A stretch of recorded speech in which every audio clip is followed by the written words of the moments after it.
once you get your basic needs met and you could hit like 10K a month, whatever, after that, like hiring is going to be the literal skill that separates a 10K a monther and a fucking billionaire. One thing that I realized pretty early on was that like people can't afford content agencies unless they make money from them. I think you start to see more of that now, where a lot of content guys are starting to try and turn it more into a funnel. That's ultimately what you have to do. So, we early on, I remember our first client in the info space, he was paying us like 4K a month. And we were essentially just making him go viral over and over again. And they already knew how to monetize it. So they ended up making like 90, 100, 130, 137 cash collected was their highest month, 137K. Which is kind of how I built my messaging of like, we'll scale you to 100K a month, because we did it by accident. And then I started realizing other clients did not know how to monetize the same way. So, and those guys had gone through a bunch of like big sales courses, and they've had like really high octane trained setters, trained closers. So I was like, okay, how do I fill this gap? So I had to basically teach myself everything, from the setting and the closing, and build scripts and tracking and a lot of things that come from the operation side. But yeah, I had to kind of like teach myself that, because like you said, it's you kind of need the sales stuff in addition to going, all the content. How many people do you know, and how many offers have you been on where they get tons of leads, tons of book calls, and they just don't close, or they just like don't have a good funnel, they don't have a good show rate? Like all sorts of stuff can kill your business. Mm-hmm. Yeah, man. I mean, I'm kind of on the other side of that. Like we focus on the sales stuff with the agency, but like the more that we do this, the more people we partner with, like the more that I learn about marketing and what's right and what's wrong and what's going to work to get, or to allow us to get the results we need to get. What is that experience like? Like you're responsible in a sense, not responsible, but you do rely on things that are downstream from you. Whereas like with us for sales, like a lot of what we rely on is upstream. And like, both of us, we rely on the results on the back end to funnel back to marketing and all that. But like, what does that feel like to basically, you have to kind of really trust somebody to do their part of it after you do your job 110%. I don't know. Honestly, it could be frustrating. Like you're an agency owner now as well, and like you'll start to see this, but it could be frustrating. Like if you do your job really well and then nothing actually comes of it. I've had clients literally gain 70,000, 50,000, 60,000 followers in like a few months and not break even on our service. I'm like that at that point, it becomes incompetence. It's like, it's purely just like there's obviously something wrong with your sales process, right? You know what I mean? Like you could be not trying and make a ton of money from that amount of traction.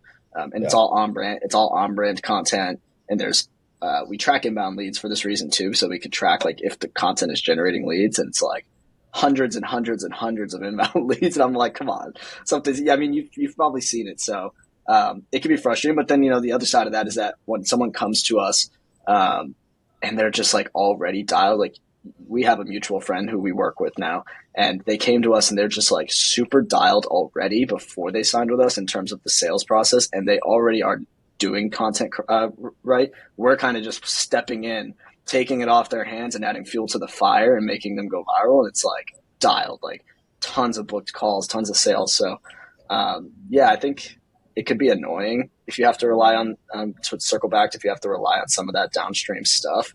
But it could also, it's a double-edged sword. It could also be super rewarding. Like we have clients who don't even like log into Twitter.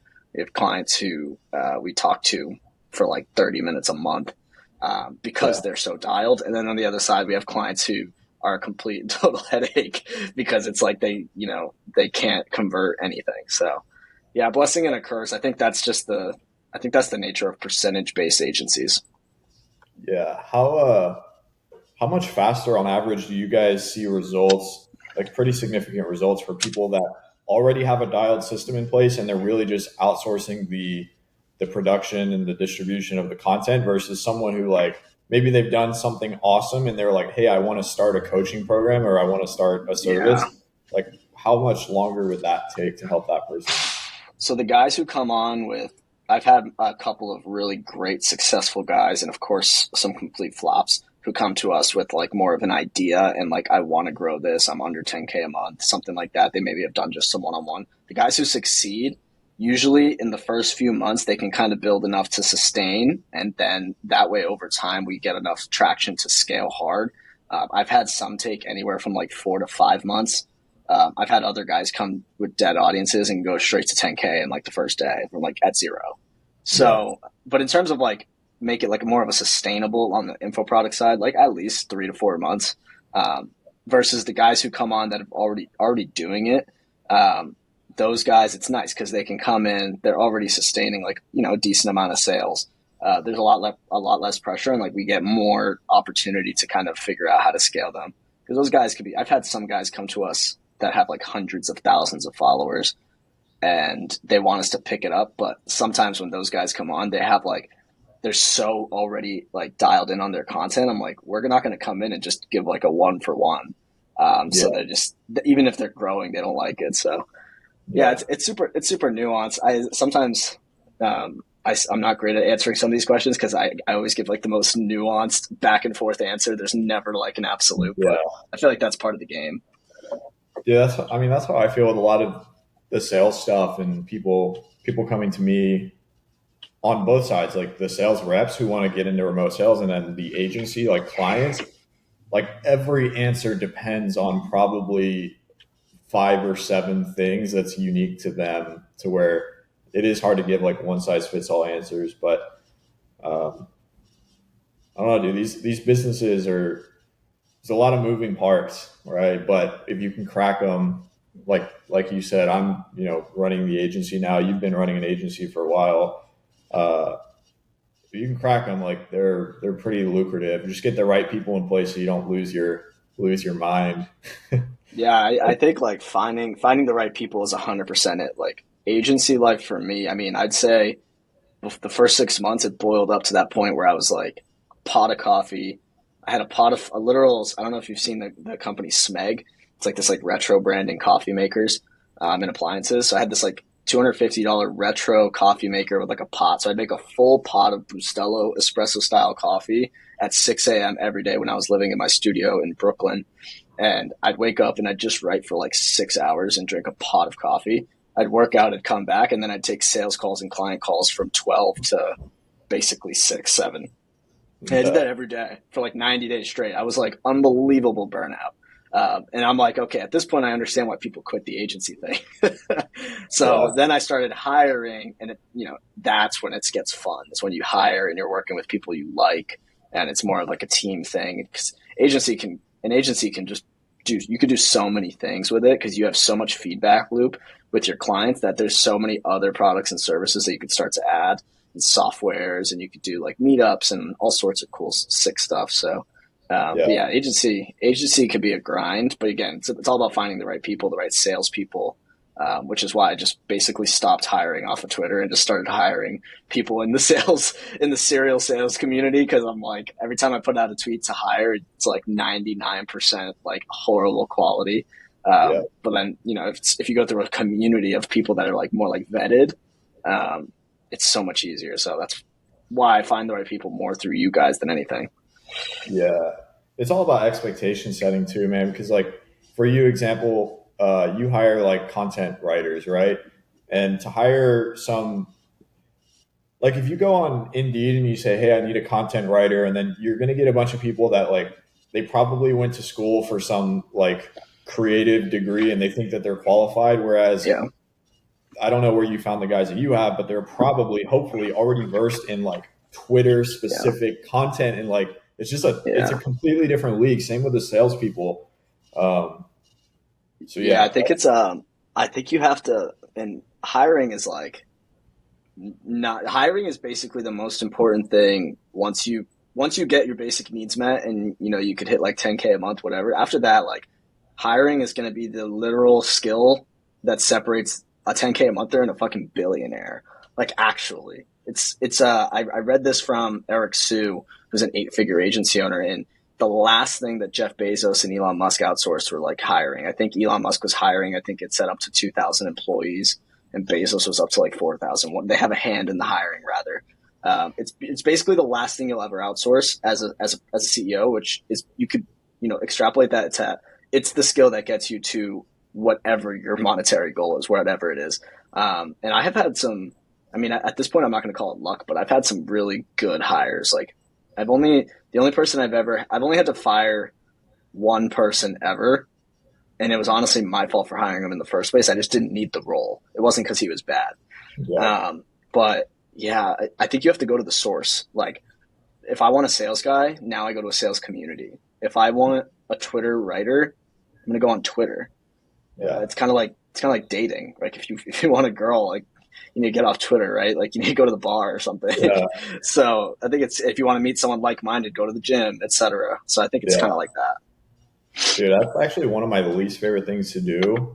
And I don't know why. I think have you ever gone through a stint? You said you did get lucky, but you ever start interviewing for a role and everyone you talk to is like not what you're looking for, and you start getting like discouraged and you're like, dude, like I'm wasting time, like I'm burning time away here. Yeah. I think my thing is that I prioritize culture before I even look at anything. So I won't even interview people who aren't a culture fit. So like one thing that I do is I ask for people's personality type before. I'm going to get like DEI sued here, but I ask for people's personality type beforehand. So I know that the writers that I need to hire have to be a certain personality type that I'm not going to dox on this podcast. But like that's like straight up, like if you can make everyone on your team take personality tests, you might find correlations. What I found is that all my writers are the same kind of personality, the same letters in the personality tag. So I was like, okay, now I could just filter all my applications for this. And if I find them on Twitter, and if I just like look through their stuff and kind of see that, okay, they're kind of a homie, like they're interested in this, I can quickly find like it's narrowed down to like 2 or 3 people already.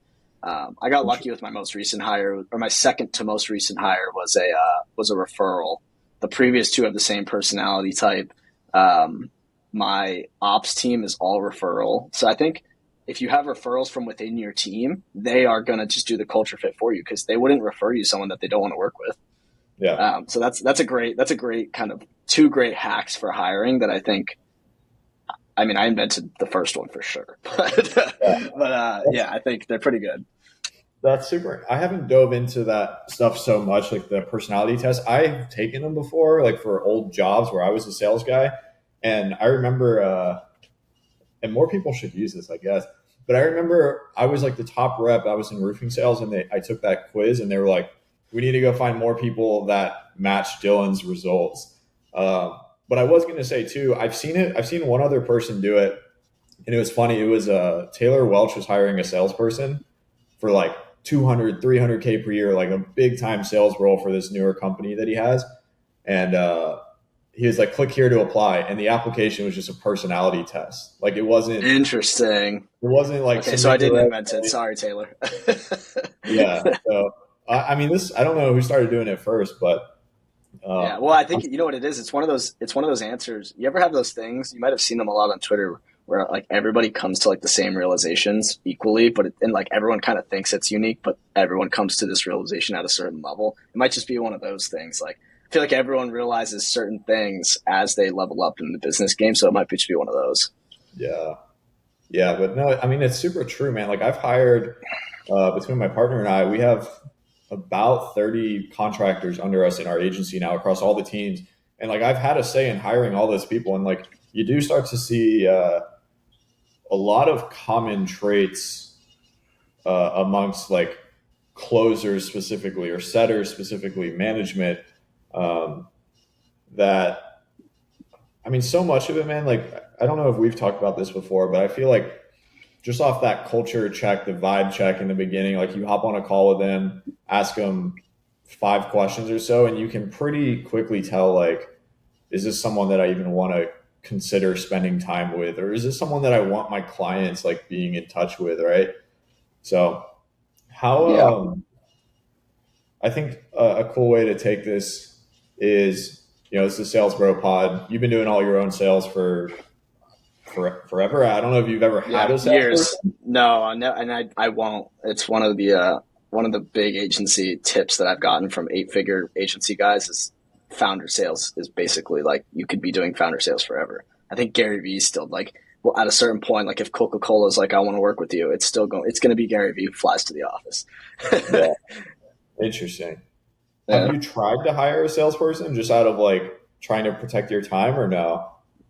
I had the role that I alluded to earlier was a BDR. So I've had a setter BDR, but I've never had a guy who jumps on the calls for me. I just like, it's so high ROI.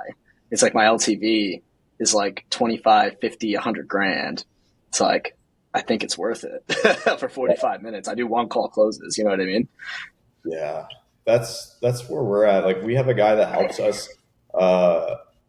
He can run some of the sales calls, but like I don't know if I'll ever be to the point where I'm just not on the calls at all, especially for the big clients, like the potential full done for you sales team clients. Like, so like I've gone through, 3 years of figuring this stuff out that like you can't, I mean, maybe you can, but it's very hard to train somebody on how to do that.